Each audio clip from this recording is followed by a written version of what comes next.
Pastor صاحب میرا بھی ایک سوال ہے. امثال اس کا 16 باب اور اس کی 25 آیت میں سے ایسی راہ بھی ہے جو انسان کو سیدھی معلوم ہوتی ہے پر اس کی انتہا میں موت کی راہیں ہیں. تو پاسٹر صاحب وہ کون سی راہ ہے جو ہمیں یسوع تک پہنچاتی ہے؟ جی، سب سے پہلی بات ہے ہم راہوں کے بارے میں تھوڑا سا دیکھیں جو انسان کو سیدھی معلوم ہوتی ہے. کچھ لوگ اچھے اعمال کی وجہ سے خدا کی بادشاہی کو لینا چاہتے ہیں، پر اچھے اعمال ہیں تو اچھے، پر ان میں کچھ خدا کا نہیں ہے. اب خدا کا کیا نہیں ہے اس پر بات کریں. ہم جب دیکھتے ہیں بائبل میں، اور بائبل کہتی ہے تیرا خدا تیرا فدیہ دینے والا خدا. کیونکہ جب انسان نے گناہ کیا تو گناہ میں گرنے کے سبب سے وہ خدا کی نفرت کا نشانہ بن گیا. اب خدا سے ملانے کا ایک ہی طریقہ وہ ہے قربانی. اب کوئی اپنے ایمان سے خدا کی بادشاہی میں جانے کی کوشش کرے تو اس کے ساتھ وہ قربانی جو خدا کی طرف سے ہے نہیں ہے، اب وہ نہیں جا سکے گا. یہ ہے ایمان کا حال.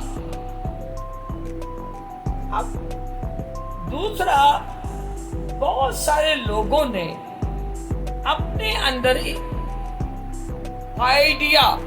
آئیڈیا بنایا ہے یا سوچا ہے کہ خدا اس طرح کا ہے اور اس کو اس طرح کی عبادت پسند ہے، اور خدا کے دیے قوانین کے مطابق وہ عبادت نہیں کرتا. وہ اپنے آئیڈیا سے جو کچھ اس نے سوچا ہے اسی آئیڈیا سے وہ خدا کی عبادت کرتا ہے. اس میں لا تعداد لوگ ہیں. اس میں یہ بھی کہوں گا بہت سارے مقدسین بھی ہیں، انہوں نے یہ سوچا کہ میں اگر یہ نہ بھی کروں تو خدا کا فضل ہے. میں مانتا ہوں خدا کا فضل ہے، پر یہ فضل نہیں کہ جو آپ نہیں کرنا چاہ رہے وہ فضل بخشے کہ آپ کر لیں. آپ یہ فضل کیوں نہیں مانگتے کہ خداوند اس بری بات سے مجھے چھڑا، اس میں اس کا فضل. آپ برائی کر کے کہتے ہیں کہ خدا کے فضل سے مجھے وہ بچا لے گا، تو یہ تھوڑا سا نظریہ غلط ہے. آپ یہ فضل مانگے تو یہ بھی ایک راہ ہے.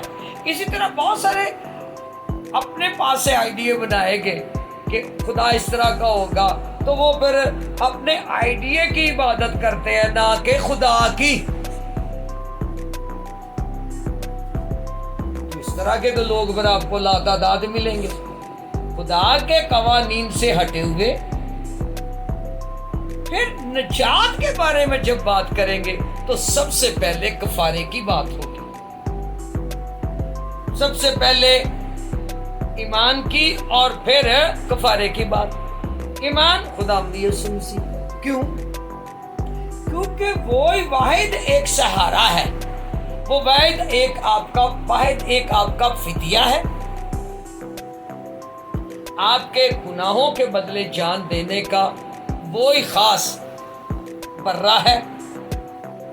اب آپ اس کے وسیلہ کے بغیر باپ تک نہیں آ سکتے، اور یہ پکا ہے اور یہ لکھا بھی ہے.